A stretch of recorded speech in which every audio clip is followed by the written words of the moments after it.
Aujourd'hui, nous avons donc une fonction f définie sur R par f de x est égal à cosinus carré de pi sur 2 fois x, et on nous demande de calculer f de 1 sur 2023 plus f de 2 sur 2023 plus f de 3 sur 2023 plus etc. plus f de 2021 sur 2023 plus f de 2022 sur 2023. Bon courage! Alors, pour des raisons pratiques que vous comprendrez tout à fait, cette somme, cosinus carré de pi sur 2 fois 1 sur 2023 plus cosinus carré de pi sur 2 fois 2 sur 2023 plus etc. plus cosinus carré de pi sur 2 fois 2021 sur 2023 plus cosinus carré de pi sur 2 fois 2022 sur 2023, je vais l'appeler S. Et cette somme, je vais l'arranger autrement. Je vais commencer par prendre les termes extrêmes, donc le premier et le dernier, que je vais placer entre crochets. Puis, je prends les termes adjacents, que je désigne ici par des flèches, et je fais leur somme. Et je continue ainsi jusqu'à la somme de cosinus carré de pi sur 2 fois 1010 sur 2023 plus cosinus carré de pi sur 2 fois 1013 sur 2023, et enfin, cosinus carré de pi sur 2 fois 1011 sur 2023 plus cosinus carré de pi sur 2 fois 1012 sur 2023. Et pourquoi tout ceci? Regardons l'étape suivante. Mais avant de continuer, un petit rappel. Si on prend un angle de mesure x, que je représente ici en jaune, l'angle représenté ici en magenta vaut pi sur 2 moins x. Et ce qui va m'intéresser là, c'est le sinus de x et le cosinus de pi sur 2 moins x. On se rend compte grâse au cercle trigonométrique, eh bien que les deux segments qui représentent sinus x et cosinus de pi sur 2 moins x ont la même longueur. Et ça, c'est une propriété. Sinus de x est égal au cosinus de pi sur 2 moins x. Et ceci pour toute valeur de x. Ce petit point étant rappelé, nous allons pouvoir nous attaquer au calcul. 2022 sur 2023 valant 1 moins 1 sur 2023. Cosinus de pi sur 2 fois 2022 sur 2023 est égal au cosinus de pi sur 2 fois 1 moins 1 sur 2023. Après développement, j'obtiens cosinus de pi sur 2 moins pi sur 2 fois 1 sur 2023. Et si on se réfère à ce que je viens de rappeler, le cosinus de pi sur 2 fois 2022 sur 2023 est égal à sinus de pi sur 2 fois 1 sur 2023.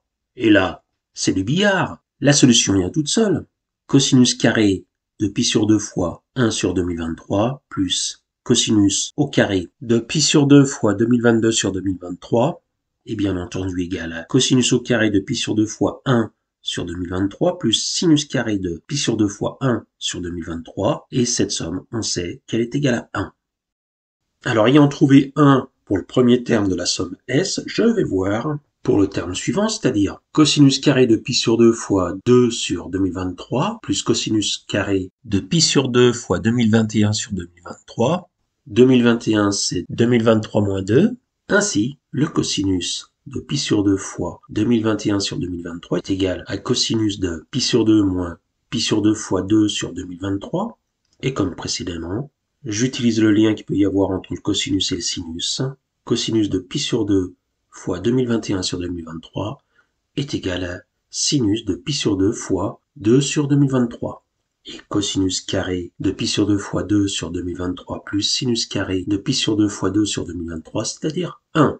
Et on continue à faire ceci jusque cosinus carré de pi sur 2 fois 1010 sur 2023 plus cosinus carré de pi sur 2 fois 1013 sur 2023, qui, avec les mêmes transformations que je viens de faire, devient sinus de pi sur 2 fois 1010 sur 2023, et la somme cosinus carré de pi sur 2 fois 1010 sur 2023 plus cosinus carré de pi sur 2 fois 1013 sur 2023 est égal à 1. Et je termine avec le cosinus de pi sur 2 fois 1012 sur 2023 qui est égal à sinus de pi sur 2 fois 1011 sur 2023. J'obtiens que le dernier terme de la somme S est encore égal à 1.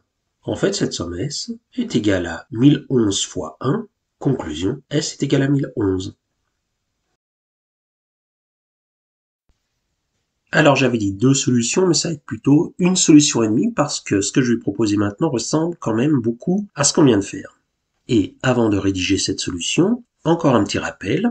Cette fois-ci, je prends un angle X et sont symétriques par rapport à l'axe des Y. Dans ces cas-là, l'angle magenta vaut pi moins x. Et les cosinus étant les projections orthogonales sur l'axe des abscisses, on voit que le cosinus de x est égal à moins 1 fois le cosinus de pi moins x. Et ce que je vais faire, au lieu de considérer les cosinus au carré, je vais linéariser cette expression et je sais que cosinus de 2x est égal à 2 cosinus carré de x moins 1. Ainsi, le cosinus carré de x est égal au cosinus de 2x plus 1 divisé par 2. Ainsi, le terme que j'étudie, cosinus carré de pi sur 2 fois 1 sur 2023 plus cosinus carré de pi sur 2 fois 2022 sur 2023 est égal à cosinus de 2 fois pi sur 2 fois 1 sur 2023, c'est-à-dire cosinus de pi sur 2023 plus 1 divisé par 2, plus le cosinus de 2 fois pi sur 2 fois 2022 sur 2023, qui vaut cosinus de pi fois 2022 sur 2023 plus 1 divisé par 2. Ainsi, après avoir tout placé sur le même trait de fraction et utilisé la règle sur les angles donnée plus tôt, l'expression se transforme en cosinus de pi sur 2023 plus cosinus de pi moins pi sur 2023 plus 2, le tout divisé par 2. Cosinus de pi sur 2023 et cosinus de pi moins pi sur 2023 étant opposés, cette fraction, après simplification, est égale à 1. Nous obtenons bien le même résultat que dans la version précédente. On répète 1011 fois l'opération. On obtient bien la même conclusion que précédemment. La somme S vaut 1011.